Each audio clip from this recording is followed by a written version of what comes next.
Yes. سلام بر همه دوستان در انجمن هیپنوتراپی ایران، هیپنوتراپی بالینی ایران. من در منزل میلتون اریکسون هستم در شهر فینیکس و ایشون رابرت اریکسون، the son of Milton Erickson. And Robert, we are hearing from you about your great dad. Okay. So where is it? We are listening. All right. I welcome you here, and I want you to feel free to take pictures of anything. And as I go along in my presentation, feel free to ask me questions about different things. Yeah, perfect. As I was saying, this was the house that they lived in from 1970 for the balance of their lives. And let's see, giving some background of my father, he began his real professional career in Eloise, Michigan in 1938. And the family lived in Michigan, Eloise, Michigan, from 1938 until 1948. Now I'm going to show you a book which deals with Eloise, Michigan. Eloise, Michigan was the state hospital, was the asylum, was numerous things. It was a city within a city. It existed from 1839 to 1984. Yeah. And I'll hand it to you, and you can just flip through it and see that there's numerous buildings. It was a very large establishment. And the thing I want you to notice in particular is a picture here. He is in the white suit. This is of the psychiatric staff at that time, and I believe this picture was taken in 1946. Yeah, I see. Okay. June 1946. Yes. Okay, and I'll hand it to you if you just want to look through it for a moment.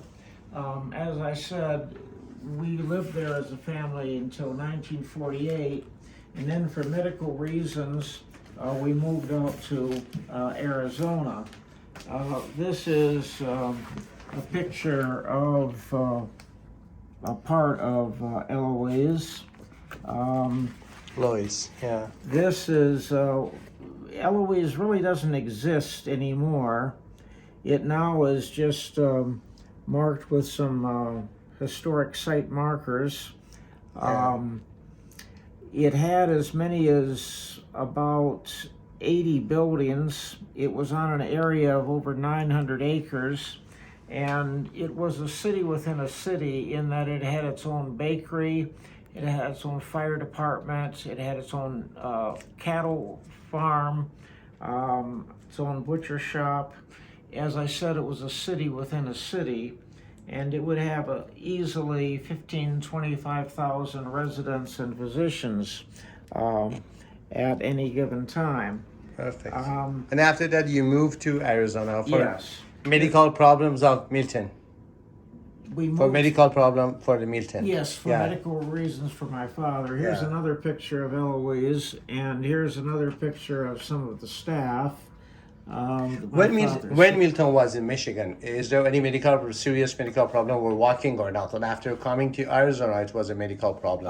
He had the difficulty in walking starting when he was in his teens. He was first stricken by infantile paralysis or polio when he was 18. Polio, yeah. Yes.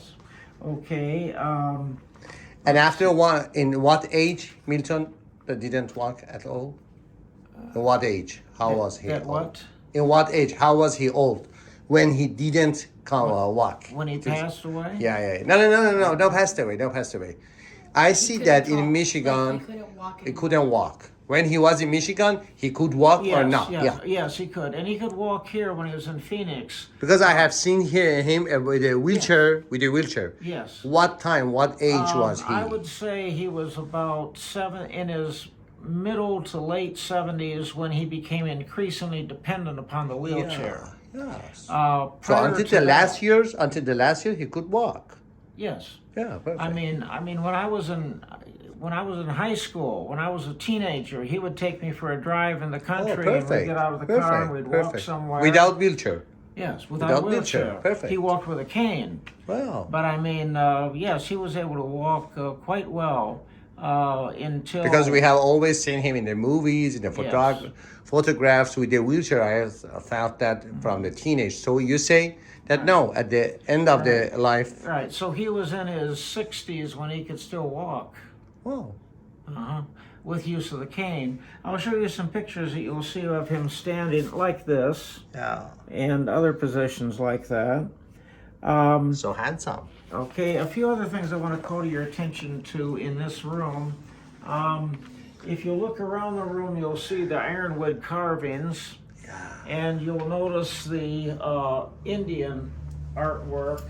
My mother was especially interested in the Indians of the Southwest, and therefore you're going to see some Indian tribes, Indian tribes and Indian culture.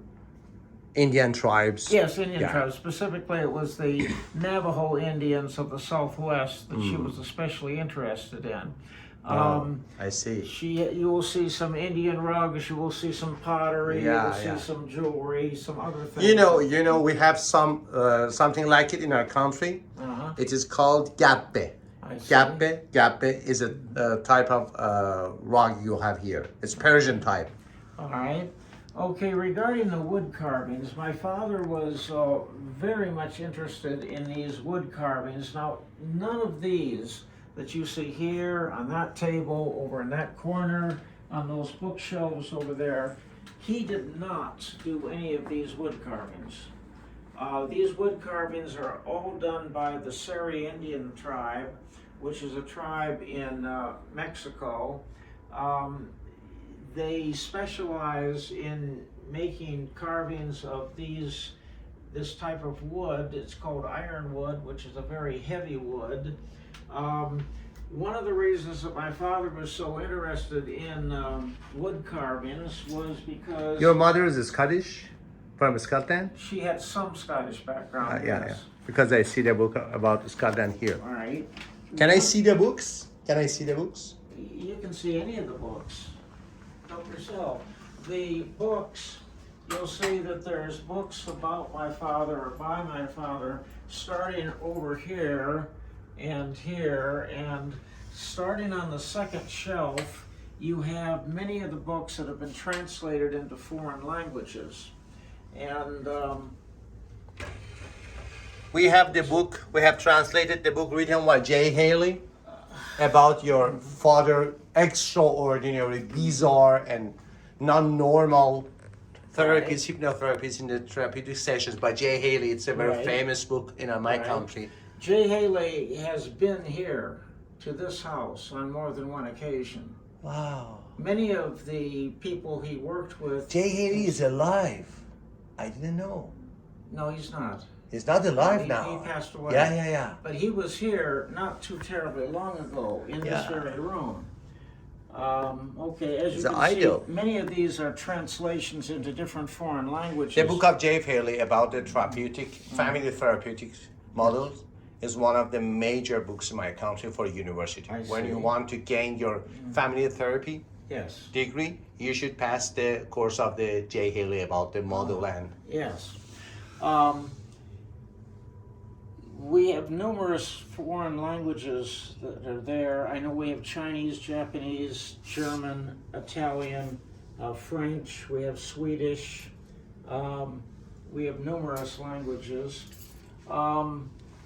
Why? Did Milton know all the languages or not? No, he didn't know them. Oh. But people came here and would ask permission to translate his work into their foreign language. It's a different translation of his works. Yes. Yeah. So... I have this book in my computer, PDF. Yes. I have this book in my computer. PDF version of this book, 4 books. Okay. How is to be a son of somebody like Milton Erickson? Is your life normal during your teenage? My son is in the teenage. How was to be a son of somebody like Milton Erickson? It took me a long time to realize that my father was any different than anyone else. I mean, I grew up in a neighborhood in which my friend across the street, his father sold insurance. The man across the street, the other side, whose son I was a friend with, his father worked for a paint company. Yeah. I mean, and my father was a doctor, and your father's an insurance salesman, and your father's a painter, and your father drives a truck. Yeah. And that's how I grew up. And I mean, you know, Is there any specific for fatherhood of your father, a specific feature that, yeah, I'm Milton Erickson, I'm a specific father? Many people, you know, would come to our house and visit us, and I would not understand their importance until much later. Margaret Mead, you have Wow, Margaret Mead stayed at our house numerous times. She stayed there so frequently. I mean, she would stay in the bedroom of my sisters. Gregory Bateson. Gregory Bateson was the Yes. husband of Margaret Mead, I Yes, think. that's correct. Ethnography. Right. Ethnographical, Right. yeah. And she was there frequently, and as a child, I viewed her as being one of my father's sisters, an aunt who was visiting us. That was Margaret Mead to me. Wow. She was just a friend, a relative of the family. How many sisters or brothers, siblings you have? Oh, that's, if you come down here, I'll show you. I'm from a family of 8 children. 8 children. One of the patients gave us these face masks. This is to symbolize the women in the family. My mother, Carol, Betty Alice, Roxy, Christy, and on the other side you have the male members of the family. My father, Bert, Lance, Alan, and myself. So these You are the last one. Yes, I'm the youngest. These 2 are younger than I am. Ah, yeah. See, so there you have a picture of a family of 8 children. Yes. 8 now, children. At 32 West Cypress, this is the house, if you'd sit down. We lived at Cypress Street. When we moved from Eloise, Michigan, we moved into a house in what is now downtown Phoenix. It was called Cypress Street, and it was a very simple, modest home. I can show you the floor plan of it. This is the porch. This is the largest room, the dining room, or the front room. This is the dining room. This is the little kitchen. This is the breakfast room. This is his office, very small. They have a bedroom, bathroom, bedroom, bedroom. This is a basement, which is directly beneath the office. So you can see this is a relatively small house. Remember, this is the front porch. So that's not a living space. Yeah. You would come to the house, you would knock on this door, we would open it up the door and tell you to be seated somewhere in the front room. We were, of course, we're children, we're growing up in this house, and in order for you to go to my father's office, his office is right here. So you have to, as the patient, you would have to pass through the dining room to get to his office. Now, this raises the question, which many people have asked me, did we, children, have any interaction with the patients? Now remember, we were there from 1949 to 1970. So that's a span of more than 20 years. Yeah. All of the 1950s and 60s, that's 20 years right there. And well, the 2 youngest, they grew up there.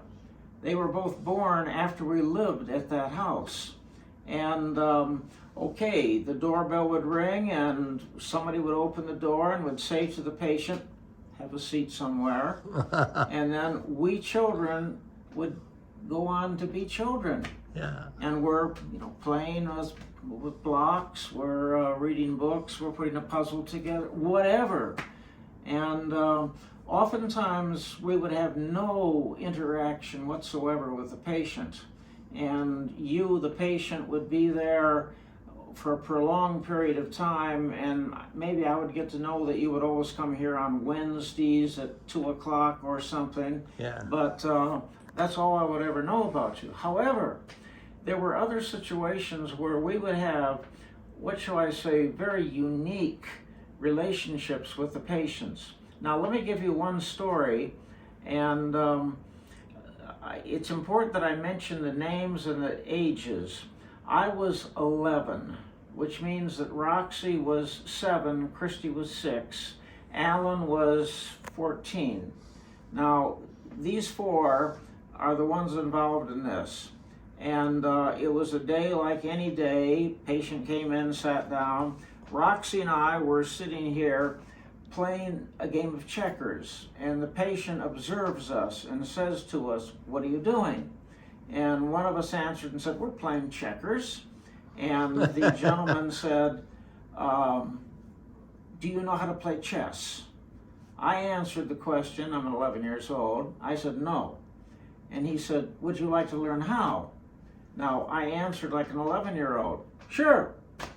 Okay, now, we went on playing checkers, and shortly after that, my father sees the patient, and he leaves, and I mean, he was just a patient in passing. Yeah. Now, I don't know if it was a day or 3 days or 5 days later, he comes to the house to see my father, but he's early. And he comes in and he says, "Okay, I'm going to show you how to play the game of chess." And he has a chessboard. And now, I don't know if you know how to play chess or not. He knows. You do. And you know it's complicated and it's difficult. Yeah. And I look back at this and I just am amazed the way he did it in such a, what shall I say, such a beautiful way of teaching, because you pick up this player and say, "Okay, what is this? Looks like a horse." Yes. Yeah. What else is it known by? A knight. Yes, that's right. Okay, now let's put it down here. How can it move? What abilities does it have? And of course, this takes a long time. You know, we have to learn about the pawn and the bishop and so on and so forth. And eventually he taught Christy, age 6, Roxy, age 7, myself, age 11, and Alan, age 15. 15. Yeah. Also, because he would show up an hour early to my father's appointment, and he would come in and say, "Let's get out the chessboard and I'll teach you more." Pretty soon, here's my friend from across the street who comes in, "What are you guys doing?" "We're learning how to play chess." And this gentleman would say, "I'll teach you too." Now, I don't remember how many of my playmates he also taught us how to play chess. But again, learning how to play chess, you know, you don't learn it overnight. It takes time. Yeah. But he taught us all how to play it. And also, after we learned how to play it and play it very well, I can remember one occasion, and I say this in part because I'm a retired educator. Yeah. I taught high school for 36 years, and when I look back at the way he taught us, it was done so well, because I'm playing with a sibling or the kid across the street, and he's observing us, and I move from here, and he wouldn't say to me, "That was a bad move, a poor move, or it wasn't a very good move, or it was a wrong move." He would never say that. He would say, "How else could you have moved? What are the potentials that you had?" Perfect. Now he's asking that Excellent. question, but he's not saying that it was wrong. Awesome. He's simply saying you could have also done something else. And I would remember that. Awesome. So that when I'm in a similar situation, I'd remember that instead of moving here, might be better to move over here. And that was just a beautiful thing that he had in his ability to teaching us. And as I said, here he taught 4 young children, plus I can't remember how many of our neighbors he taught how to play the game of chess. So here is an example of this gentleman. The environment you were growing up, this is the environment that you were growing up as a child of Milton Erickson, in a house with coming and going of the patient, of the clients, and in the proximity of them, you have here listened, you have seen, you have learned a lot of different things. Yes. It is because of Milton Erickson was very famous and Yes. very I'll give you big people, big name people sometimes came to Milton Erickson for therapy and hypnotherapy. Yeah. I can give you several stories or several accounts of the relationships that we children had with the Patients and clients, yeah. Let me give you another one. And this one happened when I was, it was during the span of time when I was 6, 7, 8, and 9 years of age. So it was over a 4-year span. And during that 4 years, I acted as or served as, now remember, this is starting when I'm 6 years old, I acted as or served as the long lost son of a woman patient, a son she never had. Now, my parents knew everything that was going on. And what this woman patient would do for me would be, she'd say, let's go for a walk in the park. And we'd go for a walk in the park and we'd feed the doves. And then she would take me to a movie one day and I would see these wonderful movies, the Disney type movies, Snow White or Cinderella, movies like that. And she would take me to another park and we'd have a picnic, and she would take me to an amusement park and I would go on the rides. She bought me my first fishing pole. It wasn't a significant fishing pole. Is there someone else coming here? Yeah, my wife is down. Okay. She bought me my first fishing pole. It wasn't a real fancy fishing pole, but I was the first member of my family. Please do come in. Please. Please come in. No reason to stay outside.